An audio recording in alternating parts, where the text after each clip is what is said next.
Рано, приятели. Аз съм капитан Стан и ще ви разкажа две много интересни случаи, които се свързват по още по-интересен начин. Извинявайте слънчевите очила, слънчето точно ви за сега. Ще започнем от сутринта. Докато се разхождах, времето беше така с нощи валя и докато се разхождах сутринта, точно пред супермаркета една баба беше спряла и продаваше смокини. И аз поисках да взема половин килограм, но тя не продаваше половин килограм, защото беше измерила два пакета по 1 килограм.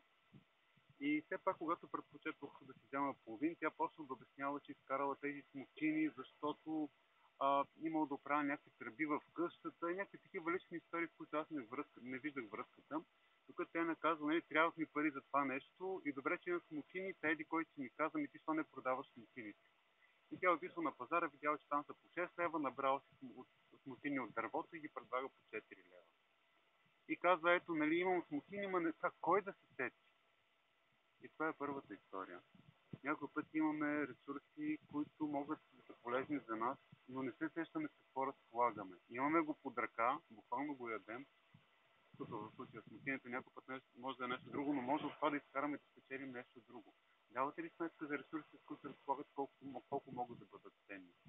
Аз самия съвсем скоро, преди няколко дена се срещах с рекламен консултант и според рекламния консултант аз съм бил много успешен човек, защото работя когато искам, колкото искам и преценявам с кой да работя.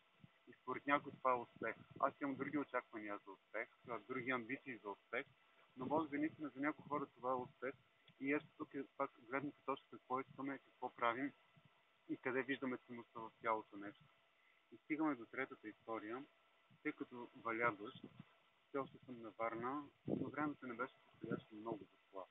Имаше разкъсани облачности, слънцето съвсем прецедено, но естествено човекът знаете, като идва на море, иска да стане максимално от морето. И дойдохме на един плаж. Добре, обаче човекът да влезе в студеното море, че първо го се топли добре, ама слънцето е свало. Полежах и малко на славо и компанията, с която бях, нали, да му се влезе в морето и вика, страхотно е, прозрачна вода, чисто, всичко се вижда. Аз викам, да, ама студено, нали? И така исках да се нагрея, но така и не се нагрях. Накрая вече слънцето почти вече се скри. Тоест, очевидно нямаше на къде да се топля повече, затова нямах избор, освен да вляза в морето. И последвах нейния съвет, влязох с очила. И какво да видя за това? Беше нещо изумително.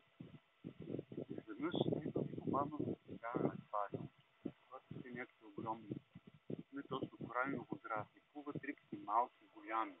Видях живи рапани, видях раци, видях риби, видях как риба яде рак или рак яде риба. Не ми стана много ясно, защото така, нали, в движение. Да, ще върна да видя, но нещо правеха риба и рак. Един излязоше другия. И това беше някакво невероятно преживяване. Просто не мога да опиша каква е емоцията на това нещо, но е великолепно. И то без скъпо оборудване, без специални водолазни костюми, без специални необикновени очила за плуване. И за малко да го пропусна, защото водата ми се струваше студена. И още повече, това е целият този свят се намира само на метър и половина-два от брега.